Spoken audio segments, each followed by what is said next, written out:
বেরিয়ে পড়েছি একটা অজানা ডেস্টিনেশনে। অনেক দিন ধরে এই জায়গাটার নাম শুনেছি, খুব সুন্দর একটা জায়গা, কিন্তু যাওয়া হয়ে ওঠে না, বাড়ি থেকে যদিও বেশি দূরে নয়, কিন্তু রাস্তা চিনি না।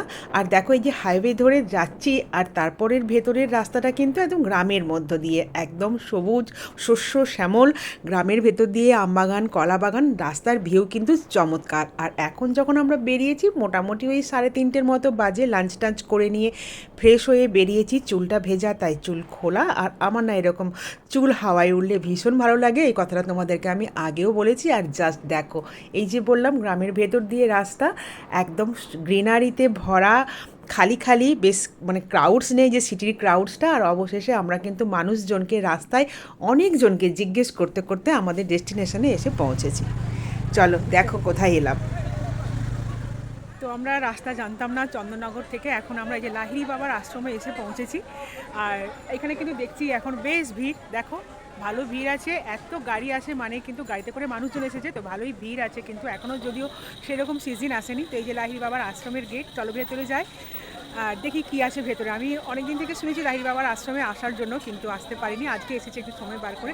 তো চলো, চন্দননগরের এত কাছে যে এত সুন্দর একটা প্লেস আছে সেটা অনেকদিন থেকে শুনে অবশেষে আমরা এসে পৌঁছেছি দেখার জন্য। হ্যাঁ, আমরা চলে এসেছি ব্যান্ডেল রাজারহাটে লাহিড়ী বাবার আশ্রমে। আর এসেই তো চোখে পড়লো বেশ মানুষের ভিড়, আর চোখে পড়লো আশ্রমের ভেতর ঢুকে খুব সুন্দর দৃশ্য।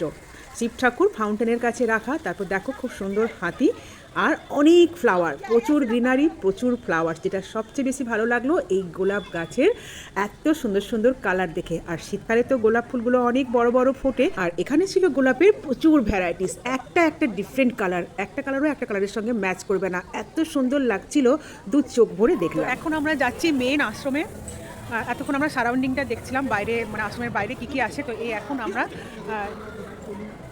জুতো কালেক্ট না, জুতো রেখে এখন আমরা যাচ্ছি আশ্রমের ভেতর। এই যে দিক দিয়ে এন্ট্রি। আশ্রমে ঢোকার ঠিক আগে আগেই পড়বে এই মা দুর্গার মন্দির। খুব সুন্দর করে একটা মা দুর্গার মূর্তি এখানে রাখা রয়েছে, আর মন্দিরটাও ছিল ছোটোর মধ্যে খুব সুন্দর, আর গোল্ডেন কালারের মা দুর্গার মূর্তি দেখতে লাগছিল কিন্তু অপূর্ব। তো এই মন্দিরে ঢুকে প্রণাম করলাম মাকে। তো চলো এবার গুটি গুটি পায়ে আশ্রমের দিকে যাই। আর মন্দিরটা গ্রিনারির মধ্যে এত সুন্দর লাগছিল দেখতে। আর দেখেছো কত মানুষের ভিড়, এখানে অনেক স্টুডেন্টদেরকে নিয়ে স্কুলের টিচার্সরাও এসেছে ভিজিট করতে। তো চলো এখানে জুতো রাখতে হবে, জুতো রেখে এবার আশ্রমের ভেতরে লাহিড়ী বাবার আশ্রমে মা দুর্গার দর্শন করে আমরা এখন এখানে জুতো রেখে তারপর যাব লাহিড়ী বাবার মেন যে মন্দির সেটা ভিজিট করতে। আর ভেতরে তো অবশ্যই তোমরা জানো ক্যামেরা একদম চলবে না, তো ভেতরটা কিন্তু দেখাতে পারবো না, বাইরে থেকে সারাউন্ডিংটা তোমাদের দেখাবো।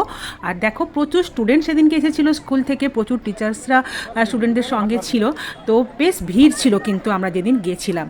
আর দেখো আমরা আস্তে আস্তে কিন্তু লাহিড়ী বাবার মেন যে আশ্রমের মন্দির সেই দিকে চলেছি। গ্রিনারিতে ভরা একটা চমৎকার জায়গা, অপূর্ব সুন্দর লাগছিল দূর থেকে ওই সাদার গোল্ডেন কালারের মন্দিরটা দেখতে। সিজনের ফ্লাওয়ার লাগানো, এখনও ফ্লাওয়ারগুলো মানে ফোটেনি, তবে আরেকটু শীত করলে খুব ভালো। এখানে ফুলের কিন্তু প্রচুর স্টক, এখানে প্রচুর কালেকশন ফুলের। লাহিড়ী বাবার আশ্রমে এসেছি আজকে, অনেকদিন নাম শুনেছি কিন্তু আসার সুযোগ হয়নি, আজকে হঠাৎ করেই প্ল্যান করেছি। আর এখন বেরিয়ে গেছি, 4:30 বাজে এসে পৌঁছেছি, জাস্ট সানসেট হচ্ছে। আর দূর থেকে ভিউটা দেখো, লাহিড়ী বাবার পুরো হোয়াইট আর গোল্ডেন লাইট দিয়ে ডেকোরেট করা, অপূর্ব লাগছে। আর বাইরে এই যে একটা রথ এরকম সুন্দর করে রাখা। তো চলো ভেতরে যাই আর কি আছে দেখি। তো এখন আমরা যাচ্ছি লাহিড়ী বাবার আশ্রমে, দেখো দূর থেকে কি সুন্দর দেখতে লাগছে, হোয়াইট আর এই লাইটটা হচ্ছে গোল্ডেন কালারের, কি অপূর্ব দেখতে লাগছে। আর বাইরে এরকম একটা রথ, সুন্দর না? চলো ভেতরে যাই। এই হচ্ছে মেন গেট, মেন আশ্রম, প্রচুর ফ্লাওয়ার্স এখানে। তো মেন গেট দিয়ে ঢুকেই মন্দির দেখে যেটা চোখে পড়লো যে গুরুদ্বারার আদলে তৈরি করা হয়েছে এই মন্দিরখানা, গুরুদ্বারার মতনই নিয়ম, মাথায় কাপড় ঢাকা দিয়ে এখানে মন্দির প্রবেশ করতে হয়। আর গুরুদ্বারাতে যেমন জলে পা দিয়ে পা ধুয়ে মন্দির প্রবেশ করতে হয়, এখানেও কিন্তু সেই একই নিয়ম রয়েছে। তো লাহিড়ী বাবার আশ্রম সম্বন্ধে আরও কিছু কথা তোমাদের সঙ্গে শেয়ার করব নেক্সট ভিডিওতে। কেমন লাগলো জানিও, ভালো থেকো, সাথে থেকো, টাটা।